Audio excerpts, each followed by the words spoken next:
Aloha and welcome teacher candidates to Block 1. I am your professor, Dr. Paula Major, and the intentions of this video is to really allow you to have a more insight of who I am. I am a person who believes in truly setting everyone around me up for success.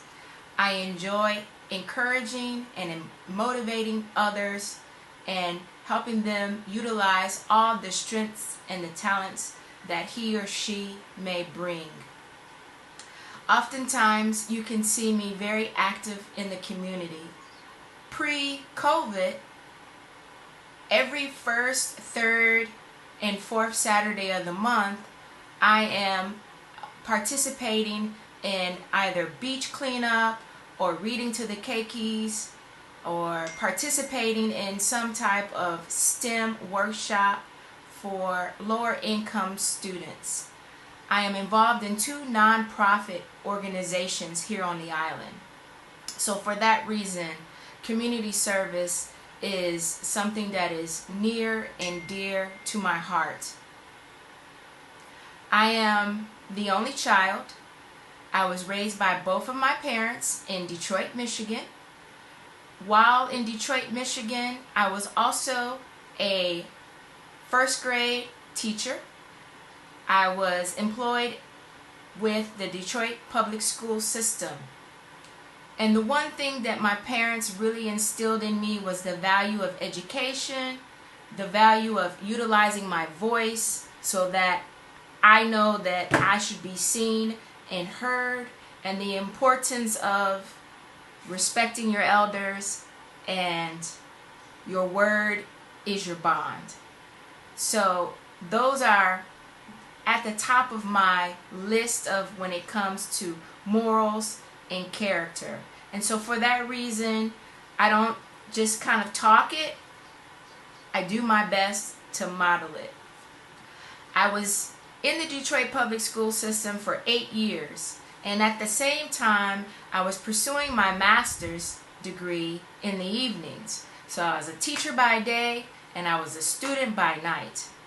Many of you are also in that same situation, so I will say that you should hang in there, stay focused, and you too will be able to achieve your goals by playing that dual role. Also, while I was in Detroit, I had the opportunity to teach in China. I was a 6th grade teacher during the summer months. I was at a school in Luzhou, China, in the Guangxi province. So that was basically South China. Loved it immensely and just really learned so much about the culture. Once I left the Detroit public school system, I went ahead and taught overseas. It was always in my deep desires to teach overseas. At that time, my parents thought I was old enough and responsible enough to be incredibly far from them. So I went to Maturin, Venezuela. Maturin, Venezuela is 6 hours from Caracas, east, and 30 minutes right below Trinidad, Tobago. So for that reason, I loved it even more. I'm in Venezuela, South America, and oftentimes I would go to Trinidad, Tobago.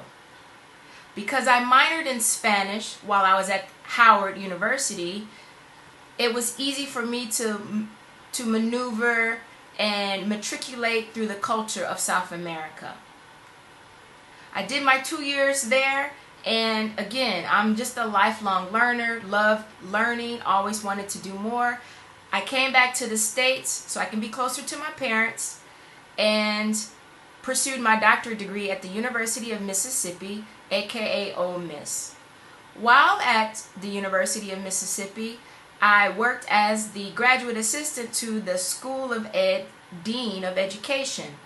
And oftentimes she would allow me to teach her courses. She taught social studies methods and some ed foundation courses. Needless to say, looking back, she was completely setting me up to teach her courses so that she didn't have to. I accepted the responsibility and took it on as a challenge. So after I pursued my doctorate, completed my doctorate, I stayed on for 2 more years as a visiting professor at the University of Mississippi. And I actually loved it and hated it for all the reasons that the South has to bring when it comes to racial tension and segregation. You know, here I am, a girl from Detroit who also lived in China, who also lived in Venezuela, and basically had these really global world views. And it was rather difficult for me to just kind of live fully there and truly be happy. So I set out my career to go elsewhere. I landed here at the University of Hawaii, West Oahu. I arrived here 12 years ago, so I am coming from teaching at the old campus, Leeward, and been in the teacher education program ever since. It was really serendipity how I got this job. The teacher education program needed someone to teach social studies methods, and they needed someone to create a course that dealt with multicultural education, that dealt with second language acquisition, and really focused on how language and culture influences learning. It was everything that was within me.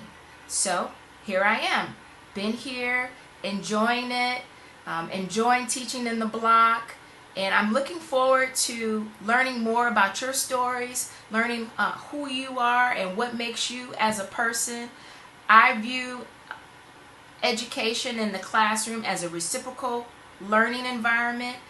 I do not expect to be the sole provider of our knowledge. You all come with knowledge, you all come with assets, and you all come with being a contributor to the classroom, and I will treat our learning space as such. I look forward to seeing you via Zoom. I look forward to, just utilizing technology wholeheartedly during this pandemic. I'm actually excited that this allows us to be challenged in a way where learning hasn't really been truly utilized to an extent. I'm taking on this challenge. I hope you're along for the ride as well with me. Let's come together with a positive attitude and let's utilize technology completely to our advantage. Although research says technology doesn't increase academic success, it simply aids in academic success. So we still got to do the work, and we still need to show up and be participatory within our learning. And I know that you are committed to doing so. Otherwise, we wouldn't be here. I'm committed to doing so. So in the meantime, I hope this video shows you more of who I am and what I'm about. And I look forward to, again, seeing you in class. I'll share with you a little bit more about myself as time goes on. Meanwhile, stay safe, wear your mask, and if at all possible, just stay home. Okay, talk to you again soon. Aloha.